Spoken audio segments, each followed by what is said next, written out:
All right, for these problems, I think it's always smart to start by drawing the picture. I know a lot of you don't think that's necessary, but I think it's really hard to determine down the road if your angle is correct if you don't know what the picture looks like.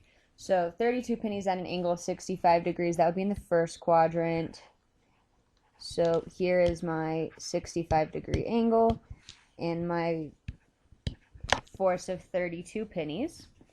And then we also have, I'm just going to call that vector V, so I'll name it vector V so that we can work with it later.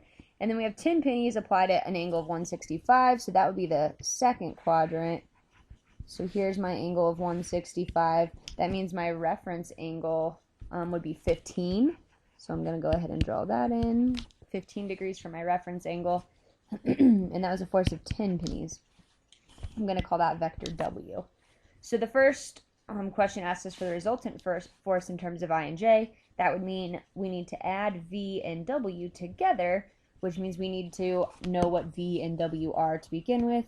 So V equals, remember we're looking for some number I and some number J. Similarly for W, we're going to want something I and something J. If you grab your calculator, remember you'll be using cosine to find the I vector and sine to find the J vector. I'm going to go ahead and pause this so I can grab a calculator and figure these numbers out. So here's what I got for the sine and the cosine of those angles. But then remember, we need to multiply by the magnitude of that vector. So I would need to take the numbers for sine and cosine and multiply by 32 for the first vector and multiply by 10 for the second vector. So V is really 0.423 times 32. Let's just go one decimal place now. So let's say 13.5 I and 28, well, let's just call it 29. 29J. And this would be negative 9.7 I and 2.6 J. So part A was asking us to find the resultant.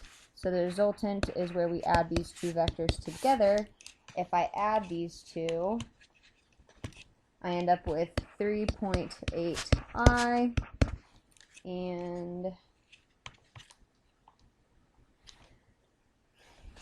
31.6J. So that's going to be somewhere in the first quadrant for my resultant vector. So great, there's my resultant vector. We have answered part A. Part B asks for the equilibrium force in terms of I and J. Remember, the equilibrium force has the same magnitude, just opposite direction. So the equilibrium force would just be going the opposite direction, which means that in terms of the I's and the J's, in terms of the I's and the J's, it's just the opposite sign. So negative 3.8 I minus 31.6J. And then we have successfully answered part B. So last, we have part C that asks for the magnitude and direction of the equilibrium force. Notice this is not a bearing problem. I was not giving bearings ever, so my direction is going to be simply in terms of just degrees. And the magnitude, remember, is the square root of each of the terms squared being added together. So again, I'm going to take a second to do some calculations in my calculator so that I'm not wasting your time as you just sit here waiting for me.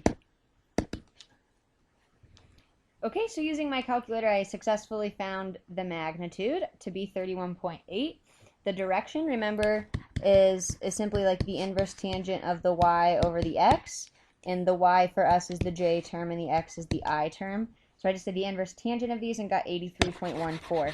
This is where I think that the picture is helpful because we know that 83.14 would be in quadrant 1, but our equilibrium is down here in quadrant 3. So this is a reference angle, and we would want to add that on to 180 to get the actual angle. for the equilibrium vector, which would be 263.14. So this would be our actual direction for the equilibrium force. And that's it.